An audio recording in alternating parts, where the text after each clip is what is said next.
Hey girl, I wanted to take a minute out to address us. As a black woman in this time, there are things we need to do for ourselves as individuals and as a collective. Black lives, black culture, what truly represents black pride and our essence should be showcased as long as it is praiseworthy, natural and good. We shouldn't be ashamed of who we are in any way. We should learn to embrace our DNA to the fullest. I say this from skin tone to hair texture to body shape and our mannerisms, everything that embodies who we are. Now, don't assume you know where I'm going. Just please give us 10 minutes. You can wear your weaves if you please, but when it becomes your sole identity or way to feel beautiful, don't you think one may need to look deeper at the reason why that is? We are in a world, but we're not of it, as it said. But it's hard for the majority of people to avoid a system which is embedded in white supremacy.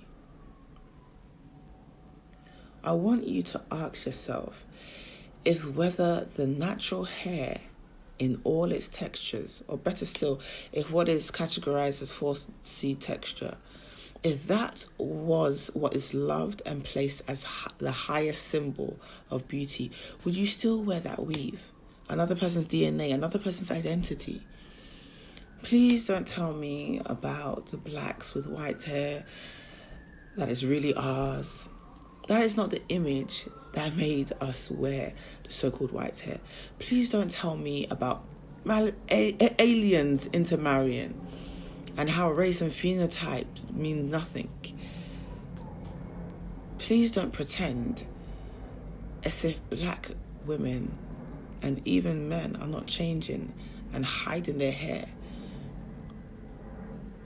This is not showing up as our highest self, our true self. It's not being proud of the body that you're in. It depicts shame. Its energy vibrates self-hate and low self-esteem.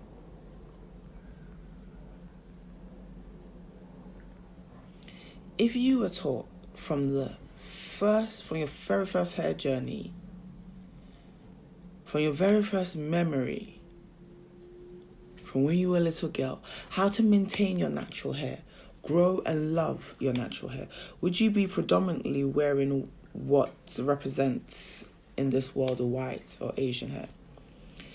Maybe you still would because of the system. But what if that wasn't the system? If going to work with an afro in the corporate world was seen as a sign of intelligence, power, professionalism, beauty, pride, would you still wear that weave instead? If our natural hair was presented as manageable, soft, fluffy, luscious, thick, high volume, high value, powerful connection to source and the world around, a thing of pride and authenticity in your schools, TV ads, high fashion, commercial fashion, billboards, beauty pageants, TV, Hollywood, Nollywood, all the media programming. Would you, as a black woman, perm your hair from the age of 7 or even younger? We have that happening. Would our boys want to follow suit internally? Well, I'm speaking to my ladies right now. So, girls, just want to have fun. Yeah, most of us love makeup and changing up our hairstyles. That's fine. That's wonderful. It displays our creativity and style, our flair, our culture, and our diversity. But it really is suspicious when we as a black people identify with white or Asian hair instead of what is naturally coming out of our heads. Anything we depend on continuously that is not our natural state is an effort. In an effort or belief that is what makes us beautiful. That it is a cause of deep concern and thought. So I'm just calling us all. I'm speaking about hair now, but it goes deep into everything that we are, into everything that we represent, even down to this. Some people won't be able to wear that to a meeting because it shows you in your authentic self. You need to be more westernized. It goes deep, of course we know. It runs through a lot of things, but I just wanted to highlight the hair. It goes deep into the eyelashes, to the nails.